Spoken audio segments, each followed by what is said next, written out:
Sakit sa mata. Sakit sa mata, sakit sa mata. Naghahang live muna sa PC kasi ako.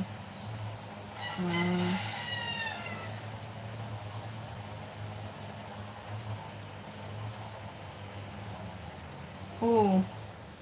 Diyan ko tinatago. Ewan ko bakit naghahang. Kahapon ganito rin. Hindi, ano kasi sa internet siguro. Baka sa internet, G. Ay, ang 10K sa akin, bebe. Ang 10K peso. Ay, talaga naman ang baby ko. Ang baby ko!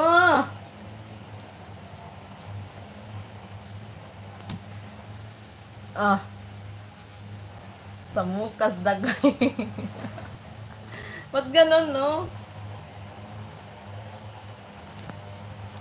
Pero in fairness, maliit pa yung eyebag ko dito.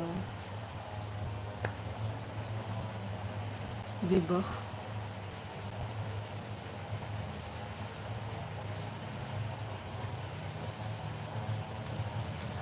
Asa na kaya ang imuhang national ID ko eh?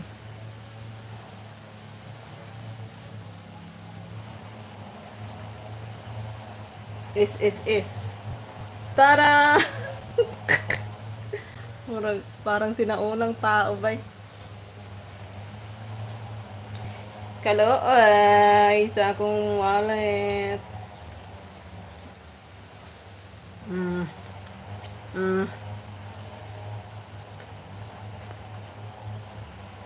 May nakatagong mga gimat din eh.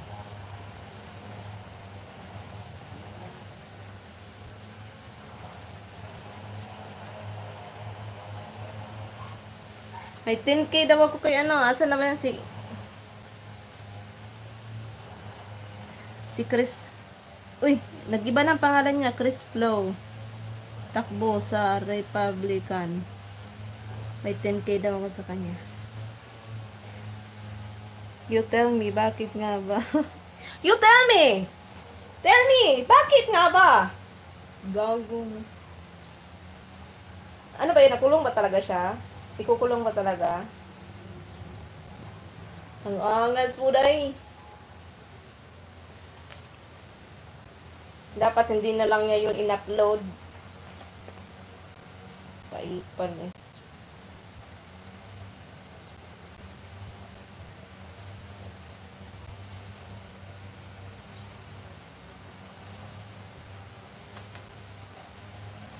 Sabi pa siya, halika sa pakin natin.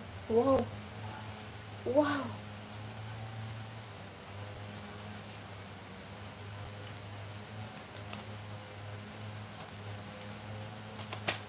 Motor.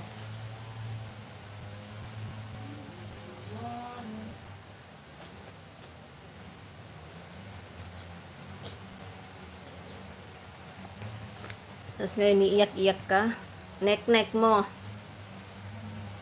Pina-SCO ng LTO tapos kakasuhan ni Mang Jimmy. Sana hindi lumambot ang puso ni Mang Jimmy. Charot. No, yan niya yan. Para madala.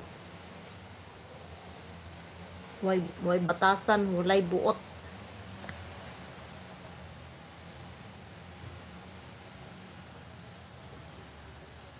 Ano ba yung story nun?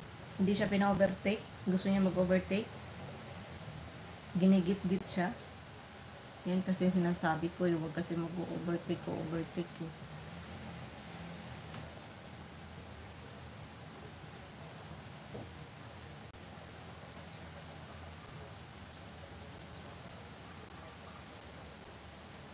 Sikat pala yan si ano yan. Ngayon ko lang yan na ano, motovlogger. Ay! Ang 20K sa'yo! Bibi, akin ay 10K. Agoy. Naghahatian na kami sa pera.